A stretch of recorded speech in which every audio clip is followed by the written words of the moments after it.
It's Ryan Carson. Happy to see you today. Thanks for coming in to sign your purchase of a property. We're going to take a look first at your numbers for the deal, which will be your purchase price, your deposit, other closing adjustments. We'll talk about the closing ledger, which is land transfer tax and registration fees. You can ask me any questions that you have. Otherwise, we'll get into signing your actual paperwork. Perfect. Okay, great. Awesome. So you've got your sale price, which is reflective of the agreement of purchase and sale. You've got your deposit as well, which comes from your agreement of purchase and sale. So that's a credit for you as buyers. Property taxes here, their lawyer has basically certified with the city, this is the final amount for the year. This is what had to be paid, and this is what has been paid by their client. So they've actually paid a little bit more, which is not uncommon. Usually you're ahead of your taxes throughout the year. So there is a credit to the seller for that overpayment. Okay. And that'll be reflective when you guys are moving forward with ownership. Your tax account will have a credit. If it doesn't, let us know. We'll do adjustments with them post-closing. Okay. Okay. And then you've got your land transfer tax, which is the one-time fee the government charges whenever you're changing ownership. So on a purchase and sale, the buyers have to pay land transfer tax. It's a one-time percentage fee based on the purchase price, and then sellers pay realtor commission. Got it. So what we need to give you the check for today is The highlighted amount, the correct? highlighted amount there. Okay. Yep. Okay. Which is basically we add up everything in this column and have a total, and we add up everything in this other column, which is the amounts that you're getting from your deposit and your mortgage advance, and then the difference basically is the highlighted amount. Perfect. Okay. Let's sign it.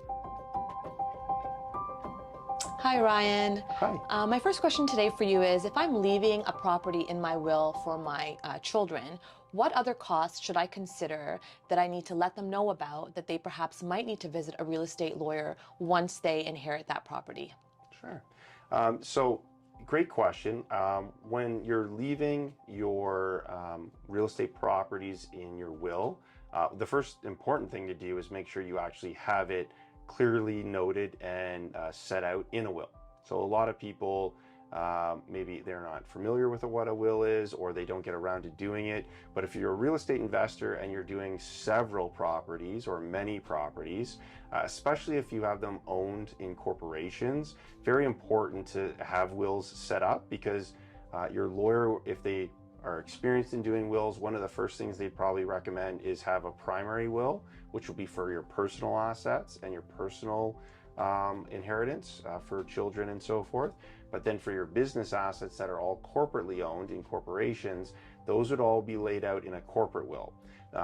By doing that, there's going to be a savings on the estate administration tax that is charged. That's a 1.5% fee on all estates that have the tax applicable to them.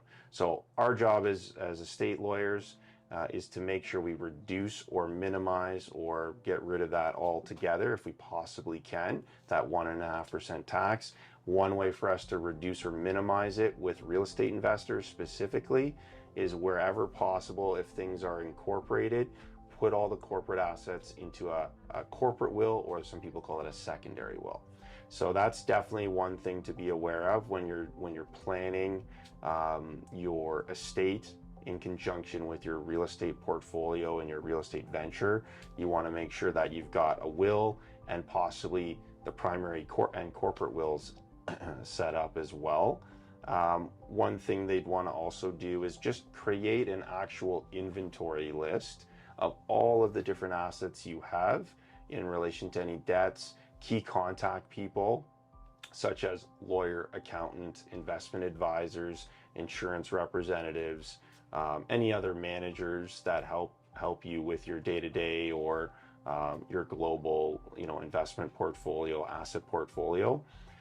All of those things being available in one tidy spot, whether it's a safety deposit box or with a lawyer's file or wherever else you let your children or heirs of your estate know, is going to make the process easier for the people that are left behind to deal with it, like your executor and beneficiaries.